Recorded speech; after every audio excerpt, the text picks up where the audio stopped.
Get the coolest mesh online at mesh.alfred.vip. Deep breath. Tell us your story. It's been a lot. I'm sorry. No. We don't meet with sorry people.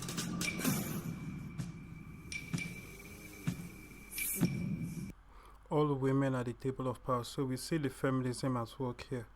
All this pushing of the woman is the new man is crazy, and it does not help society. What is the place of the man in society? It's crazy that the modern woman feels that her number one goal and the most important aspiration in the world to chase is to replace men. There's nothing wrong with women, being in corporates, but when it becomes propaganda and when it becomes at the detriment of men, an entire, discrimination of all men based on their gender, it's now something else. It's now something wrong. That is the problem. At school, women should be in the workplace and aspire to any job, but not at the detriment of men. It should not be on a quota basis. It should be based on a qualification basis. So the woman should compete equally for the job positions and for those situations with the men. And that being said, I will have to point out that we also have to look at the character of women and society. A woman is not responsible. Women do not generally bear on their back the responsibility, the financial responsibility of others, unless she feels like it. It is a choice. Even if a woman is a single mother in the Western world, it is on the father to provide. The father has to provide child support. So women have no financial accountability or responsibility to anybody in society. However, men do. So if anything at all, men should be given priority. As a matter of fact, if a society cares about its people, if they are looking at quota systems, the quota system should favor men. Rather than saying we want it to be 50-50 male and female, 50% male or 50% female, which is not even what they are doing. We are seeing things where they are intentionally doing, majority of our workforce is female. So they are doing a competition of who has the majority, so it's above 50. So one company is like, 50% of our staff, one company is like 70% of our staff are women. Another company ups it and it's like, and gets more diversity points, 90% of our staff are women and people of color. So what happens to others? So that is how the quota system is working. It's not based on fairness, it's based on the replacement of men and white people. That is what it is. But what I've explained about responsibility, a man has to take care of. It is on a man. A man is seen as irresponsible if he has nobody he's taking care of. If he's not taking care of his wife, he's not taking care of his children or his parents. If he's not taking care of anybody financially, he's seen as irresponsible and as a loser and as a failure. That is how society has been built. So if anything, the man should have the priority. Because when you're feeding one man, you're feeding many mouths. But if you are feeding one woman, you are feeding one woman. She has no financial responsibility to take care of others. If she's taking care of others, it is by choice. And even her own children, the husband has to pay child support. So it is the financial responsibility is not on her. In the eyes of society and in the eyes of the court, it is on the man. And the courts certainly make men pay. So when you are bringing that situation, when you employ a man, you are feeding, there are a lot of unseen mouths that you are feeding. Even a criminal man, even a man that is a hired killer, a man that is a crook, a man that is a gangster, give that man money. Even a man that is a thief, that man's money is now going to go to prostitutes and strippers. And he will also take care of his mom and all of that. And then lie to his mom that he's doing something legitimate. That is what males do. Even the worst of males. He's still going to strippers, and then he will go to his mom and he will tell his mom I'm doing something else legitimate and all of that. So even the worst of men, he's feeding many mouths. But it's not the case for a woman. When you pay a woman, that is just one mouth that has been fed.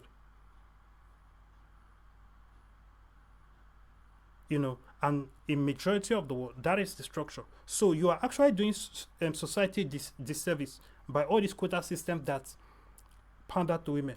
And keep in mind, there are a lot of women who benefit. When you feed one man, a lot of women are benefiting behind the scenes. Both the numerous girlfriends he may have, the side chicks, the prostitutes, a lot of men are feeding. And if he's an honest man, the tithes he's paying, the offerings he's giving, or his sister, his nieces and nephews, his mother, his children, all these mouths are being fed when you give a man money. So this is something you have to understand. And a lot of those mouths that are fed are female mouths. So when you create a society that is a quota system of let us be paying women, you create poverty and suffering for the society at large. Because you are now creating a situation where provision is not in the hands of many. It has been said that 99% of the world's wealth are in the hands of 1% of the people. However, that 1%, the reason why the world has not yet stopped spinning is because that 1% are operating through a network in which many mouths are feeding. And there are other jobs and there are ways for people to feed. If everybody stops feeding or nobody has access to food and it's just that 1% getting fed, there will be a war. The reason why there is no war against the 1% is because the 99% are still seeing food to eat. They still see houses to rest in. They still see roofs over their heads because of these networks that are in place. So what the 1% really have is just ownership. But the engine is distributing money to the 99% and distributing resources. Resources are still flowing into the hands of the 99%. 99% are still enjoying things.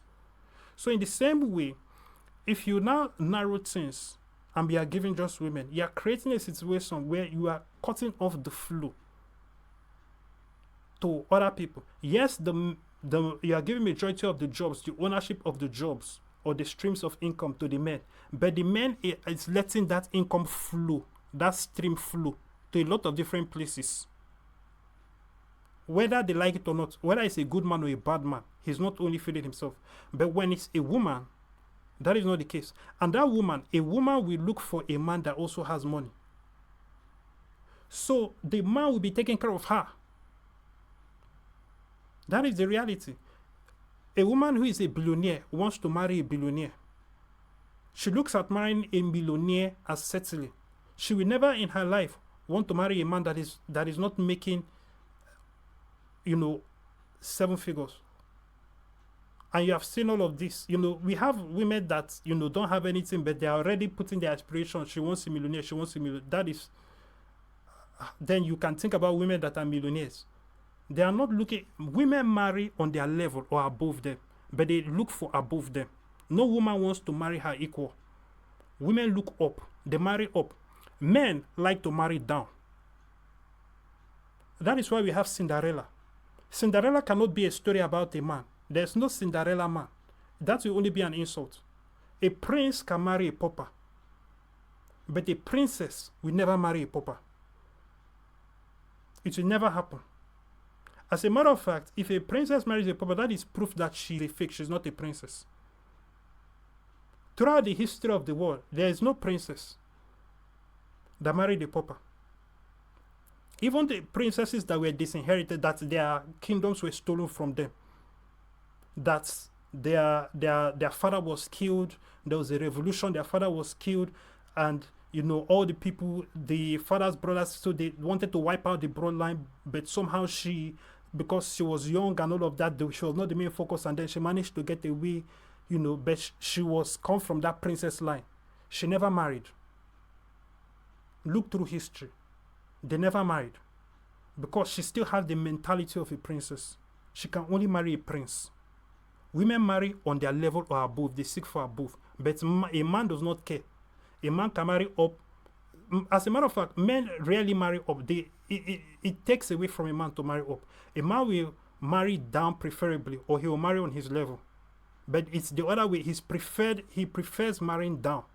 Somebody who is not financially at all there. Is not on his level in society or financially.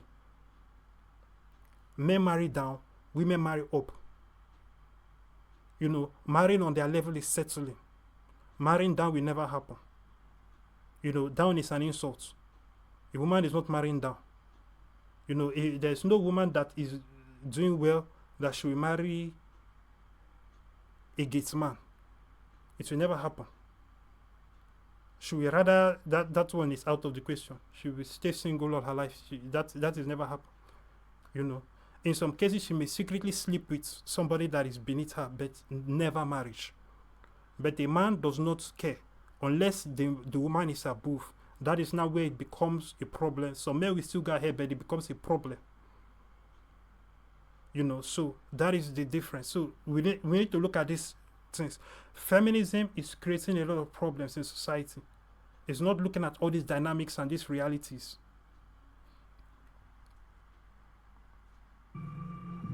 Deep breath. Tell us your story. It's been a lot. I'm sorry. No. We don't meet with sorry people.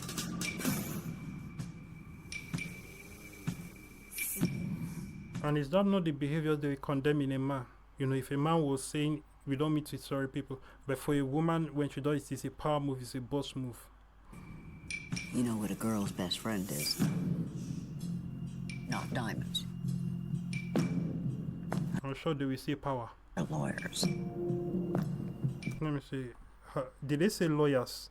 That would be funny. A girl's best friend. Let us see.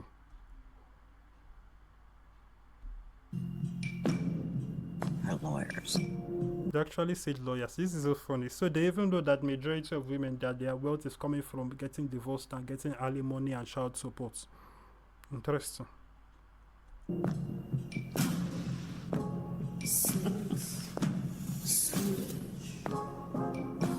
He hurt you.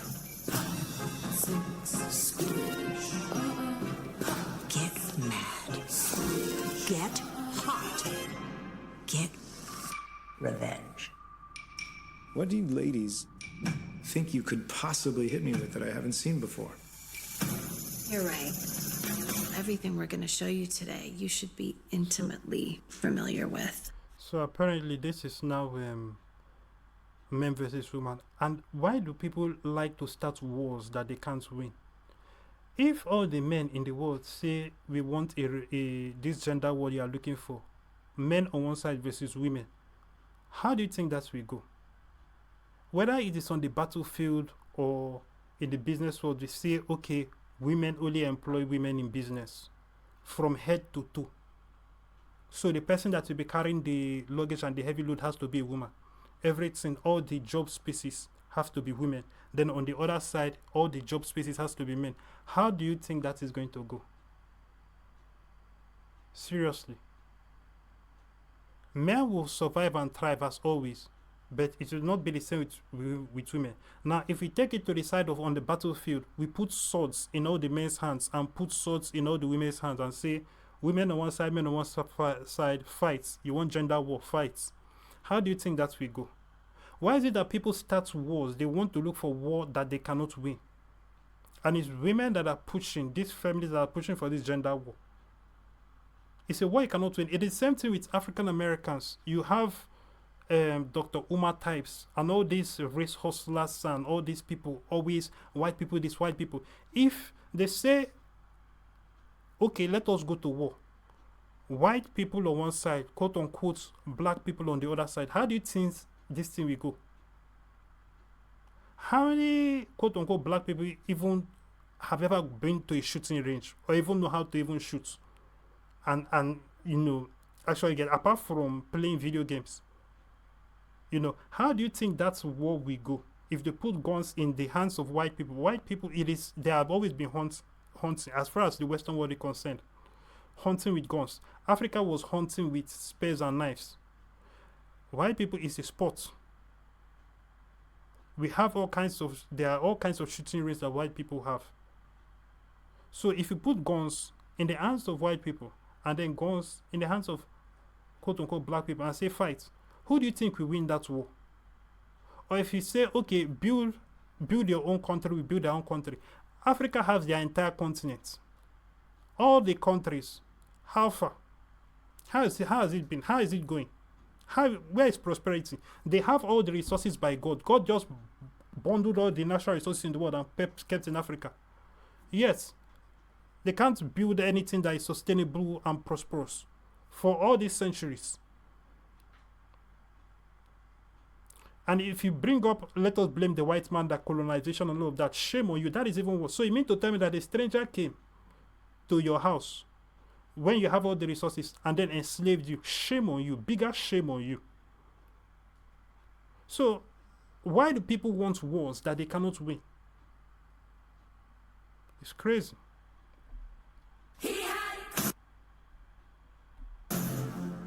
This is sick, and we are done. And the first thing that I'm going to do is file. It's our own boutique. Women representing women. We're not the only ones to suffer abuse. Plenty of women inflict it. Don't they? Tits up. No, this is so annoying. So the whole thing is you just made a movie about women versus men. Why? The only good thing so far is at least Kim Kardashian is now trying to be famous for a reason. She now has something that she can be famous for. Now she's going into acting, and the acting so far is not noticeably bad. I can't say it is bad. So at least she now has something to attach to her fame. So if she wants to work down this part of being an actress, is better. And I wonder how much of influence that her kids have on that. Because I believe her kid not where it sits, or I don't know how real it is, or whether it's just a rumor or something along the line of that she doesn't know what her mother is famous for, something like that. So, but it's nice that she now has something to do. She's now an actress, but I'm not mattress actress, which is where her fame came from, being a mattress actress. But in any case, it's nice that she is now doing something that can be attached to her fame. So she's famous for even though the fame came first before the career bets. That being said, she has moved on from being famous for just being famous to now she has attached something to it. That part is nice. But the whole concept of let's make a movie that is women versus men, let's push this, this is what it's about. And this explains also why her marriage never works. This explains why the Kardashians' marriage never works. This is how staunch feminists they are. And this is why all the men that associate with Kardashians, they end up somehow. Because how can you have this kind of mentality? Women versus men. You view men as the other side. Instead of partners, you view them as the other side, as enemies. When you bring feminism into a marriage, how is it going to work? When you bring feminism into a relationship, and I feel sorry for the men that associate with any of the Kardashians in any way, because this is crazy. If a man was gung-ho look at Andrew Tate. Andrew Tate is not even a female equivalent of feminism. Imagine if he was this men are the enemy thing. Andrew Tate came out and said women are the enemy. Imagine if he was that kind of equivalent. Imagine the hammer that will be brought down on him. by society and all the crooked politicians and court systems, and all the cases that will appear from nowhere and say he did this and did that. But apparently it's okay for a woman to do this. This is not going to end in a good place for society. It's a big loss. I would say so far, it's unfortunate that this is probably the first movie of Kim Kardashian, but or whether this is serious, I don't know, don't care. But this is nonsense. It's garbage. This is not the way to go. This is not a message to be pushing. And this is not a war you want to fight. Say this prayer audibly if you've not given your heart to Jesus Christ. Dear God, I believe in my heart that Jesus Christ, the Son of God, came, died, and was raised from the dead to save me. I confess Him, Lord, over my life and ask You to give me Your Holy Spirit to live within me. I receive Your Spirit by faith and thank You for I am now born again. In Jesus' name, amen. If you just prayed that prayer, congratulations, you're now a Christian. Go to alfred.vip and get resources that will help you with your work with God.